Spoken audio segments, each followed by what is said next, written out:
Hi there.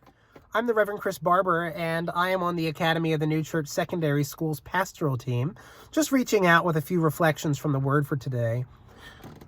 I was reflecting on our students at the Academy, and we have students from around the world, and that's an amazing thing. An international student population, something that we're able to do because of the dormitories that we have, and really our commitment to serving as many people as we can.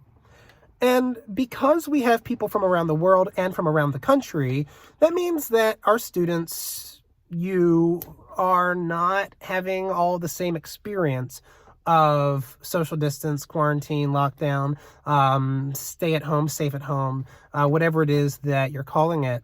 And a lot of that is impacted by local governors, local people in charge who set the expectations for the people under their jurisdiction or under their influence within their jurisdictions.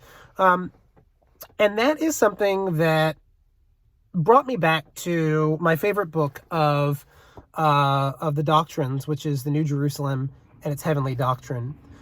This book here, written by Swedenborg, talks about high concepts, a lot of spiritual ideas, philosophical concepts, some of them very involved and a little challenging to conceptualize. But then the very last chapter of this book, very strangely, is all about the government of church and state. And on the one hand, that makes a little bit of sense. Swedenborg in his life was... He worked in government. He dealt in legislation at times, and was, well acquainted, friend and acquaintance of royalty in his own time. And so it's not surprising that he would have thoughts on government. But what's interesting is that the Lord led him to include that in NJHD and in other places of the doctrines. But the last chapter, usually you save your last chapter for what you want to leave people with. You want to go out with a bang. You include something with punch at the end of your work. Well, not much punch at the end of this book. At the end of this book is a very dry and surprisingly blunt presentation of the role of government in the world. Here's what he says, and this is from the chapter. I'm not reading the whole thing, but this is a selection from the chapter. He says, "There are in human beings two sets of things which need to be well ordered, those of heaven and those of the world. Those of heaven are called church affairs. Those of the world are called state. Order cannot be kept in the world without having governors to note everything that happens according or contrary to order, rewarding those who live orderly lives and punishing those who are disorderly. Failing this, the human race will inevitably perish. For everyone inherits by birth a tendency to wish to rule over others and to possess other people's goods. This leads to quarrels, envy, hatred, revenge, deceit, cruelty, and many other evils. If, therefore, people were not kept under restraint by laws, rewarding those who do good by advancing their interest, conferring honors and advantages on them, and punishing those who do harm by opposing their interests, threatening the loss of honors, property, and even life, the human race would perish." The human race would perish, it says. We have governors in this world for a reason. They are here to help manage us, really, help to manage us, help to elevate their thoughts above individuals and to think about the collective good. And the Lord, in the Old Testament, the Lord set governments in place. And in the Heavenly Doctrines, we have the Lord's continued affirmation of the necessity of government, even saying that we have to consider how we are being spiritual people as we also are abiding by civil laws. a lot of civil laws being made, or at the very least ordinances being set forth that we have to abide by and follow.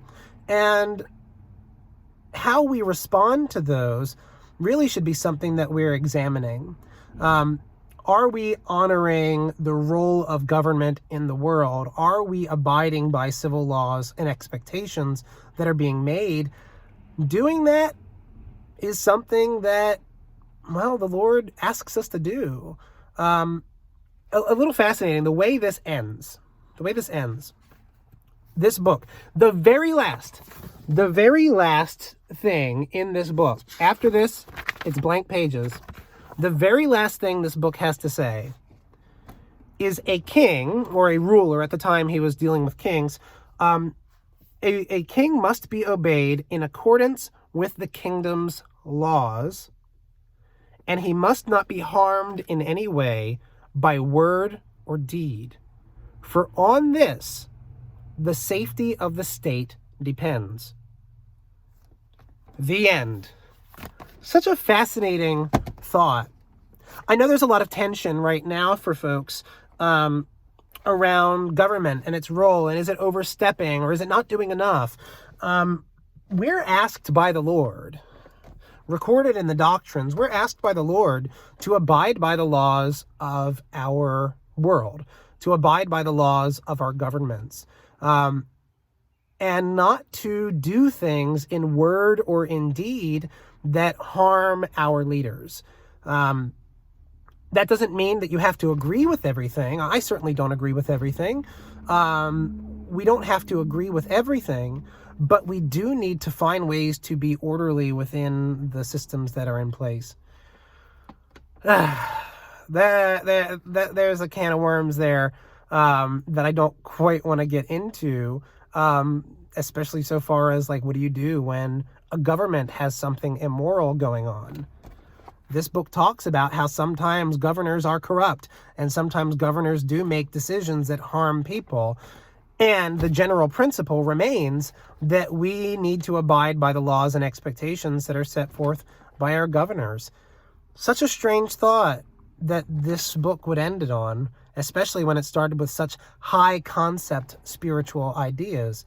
But the reality is, all that is nothing if the natural world falls to pieces. So I invite you to reflect on that a bit. What does it mean to you? How does it impact you in your daily lives? And in the meantime, stay safe and be as good to each other as you can possibly be. Take care.